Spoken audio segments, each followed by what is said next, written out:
देव भगवान की जय। प्यारे कृष्ण कन्हैया लाल की जय। श्रीमद् वाल्मीकि रामायण युद्ध कांड चल रहा है द्वितीय खंड का और 92तमः सर्गः अर्थात 92वां सर्ग है। रावण का शोक तथा सुपार्श्व के समझाने से उसका सीता वध से निवृत्त होना। रावण के मंत्रियों ने जब इंद्रजित के वध का समाचार सुना तब उन्होंने स्वयं भी प्रत्यक्ष देखकर इसका निश्चय कर लेने के बाद तुरंत जाकर दशमुख रावण से सारा हाल कह सुनाया। वे बोले, महाराज, युद्ध में विभीषण की सहायता पाकर लक्ष्मण ने अपने आपके महातेजस्वी पुत्र को हमारे सैनिकों के देखते देखते मार डाला, जिसने देवताओं के राजा इंद्र को भी परास्त किया था और पहले के युद्धों में जिसकी कभी पराजय नहीं हुई, वही आपका शूरवीर पुत्र इंद्रजित शौर्य संपन्न लक्ष्मण के साथ भिड़कर उनके द्वारा मारा गया। वह अपने बाणों द्वारा लक्ष्मण को पूर्णतः तृप्त करके उत्तम लोकों में गया। युद्ध में अपने पुत्र इंद्रजित के भयानक वध का घोर एवं दारुण समाचार सुनने पर रावण को बड़ी भारी मूर्छा ने धर दबाया। फिर दीर्घ काल के बाद होश में आकर राक्षस प्रवर राजा रावण पुत्र शोक से व्याकुल हो गया। उसकी सारी इंद्रियां अकुला उठी और वह दीनतापूर्वक विलाप करने लगा। हा पुत्र, हा राक्षस सेना के महाबली कर्णधार, तुम तो पहले इंद्र पर भी विजय पा चुके थे, फिर आज लक्ष्मण के वश में कैसे पड़ गए? बेटा, तुम तो कुपित होने पर अपने बाणों से काल और अंतक को भी विदीर्ण कर सकते थे, मंदराचल के शिखरों को भी तोड़ फोड़ सकते थे, फिर युद्ध में लक्ष्मण को मार गिराया। तुम्हारे लिए कौन बड़ी बात थी? महाबाहो, आज सूर्य के पुत्र प्रेतराज यम का महत्व मुझे अधिक जान पड़ने लगा है, जिन्होंने तुम्हें भी काल धर्म से संयुक्त कर दिया। समस्त देवताओं में भी अच्छे योद्धाओं का यही मार्ग है। जो अपने स्वामी के लिए युद्ध में मारा जाता है, वह पुरुष स्वर्गलोक में जाता है। आज समस्त देवता, लोकपाल तथा महर्षि इंद्रजित का मारा जाना सुनकर निडर होकर सुख की नींद सो सकेंगे। आज तीनों लोक और काननों सहित यह सारी पृथ्वी भी अकेले इंद्रजित के ना होने से मुझे सूनी सी दिखाई देती है। जैसे गजराज के मारे जाने पर पर्वत की कंदरा में हथनियों का आर्तनाद सुनाई पड़ता है, उसी प्रकार आज अंतःपुर में मुझे राक्षस कन्याओं का करुण क्रंदन सुनना पड़ेगा। शत्रुओं को संताप देने वाले पुत्र आज अपने युवराज पद को, लंकापुरी को, समस्त राक्षसों को, अपनी माँ को, मुझको और अपनी पत्नियों को, हम सब लोगों को छोड़कर तुम कहाँ चले गए?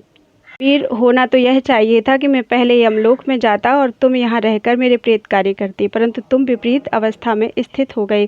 तुम परलोकवासी हुए और मुझे तुम्हारा प्रेत कार्य करना पड़ेगा। हाय राम, लक्ष्मण और सुग्रीव अभी जीवित हैं, ऐसी अवस्था में मेरे हृदय का कांटा निकाले बिना ही तुम हमें छोड़कर कहाँ चले गए? इस प्रकार आर्तभाव से विलाप करते हुए राक्षस राज रावण के हृदय में अपने पुत्र के वध का स्मरण करके महान क्रोध का आवेश हुआ। एक तो वह स्वभाव से ही क्रोधी था, दूसरे पुत्र की चिंताओं ने उसे उत्तेजित कर दिया, जलते हुए को और भी जला दिया। जैसे सूर्य की किरणें ग्रीष्म ऋतु में उसे अधिक प्रचंड बना देती हैं, ललाट में टेढ़ी भौहों के कारण वह उसी तरह शोभा पाता था जैसे प्रलय काल में मगरों और बड़ी बड़ी लहरों से महासागर सुशोभित होता है। जैसे वृत्तासुर के मुख से धूम सहित अग्नि प्रकट हुई थी, उसी तरह रोज से जम्हाई लेते हुए रावण के मुख से प्रकट रूप में धूमयुक्त प्रज्वलित अग्नि निकलने लगी। अपने पुत्र के वध से संतप्त हुआ शूरवीर रावण सहसा क्रोध के वशीभूत हो गया। उसने बुद्धि से सोच विचार कर विदेह कुमारी सीता को मार डालना ही अच्छा समझा। रावण की आंखें एक तो स्वभाव से ही लाल थी, दूसरी क्रोधाग्नि ने उन्हें और भी रक्तवर्ण बना दिया था, अतः उसके वे दीप्तिमान नेत्र महान घोर प्रतीत होते थे। रावण का रूप स्वभाव से ही भयंकर था, उस पर क्रोधाग्नि का प्रभाव पड़ने से वह और भी भयानक हो चला और कुपित हुए रुद्र के समान दुर्जय प्रतीत होने लगा।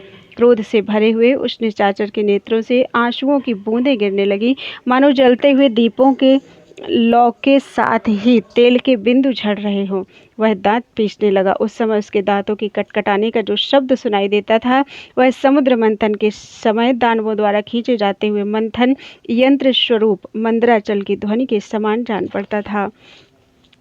कालाग्नि के समान अत्यंत कुपित होकर वह जिस जिस दिशा की ओर दृष्टि डालता था, उस दिशा में खड़े हुए राक्षस भयभीत हो जाते थे।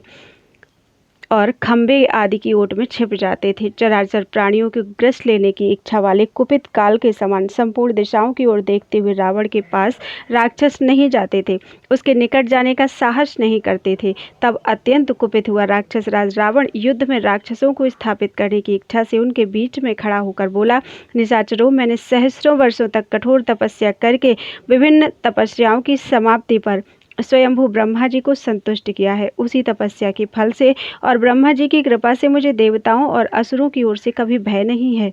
मेरे पास ब्रह्मा जी का दिया हुआ कवच है जो सूर्य के समान दमकता रहता है। देवताओं और असुरों के साथ घटित हुए मेरे संग्राम के अवसरों पर वह वज्र के प्रहार से भी टूट नहीं सका है। इसलिए यदि आज मैं युद्ध के लिए तैयार होकर रथ पर बैठकर रणभूमि में खड़ा होऊं तो कौन मेरा सामना कर सकता है? साक्षात इंद्र ही क्यों न हो, वह भी मुझसे युद्ध करने का साहस नहीं कर सकता। उन दिनों देवासुर संग्राम में प्रसन्न हुए ब्रह्मा जी ने मुझे जो बाण सहित विशाल धनुष प्रदान किया था, आज मेरे उसी भयानक धनुष को सैकड़ों मंगल वाद्यों की ध्वनि के साथ महासमर में राम और लक्ष्मण का वध करने के लिए ही उठाया जाए। बोलो वृंदावन बिहारी लाल की जय। 33 श्लोक हुए हैं आज, आगे की कथा कल पढ़ते हैं।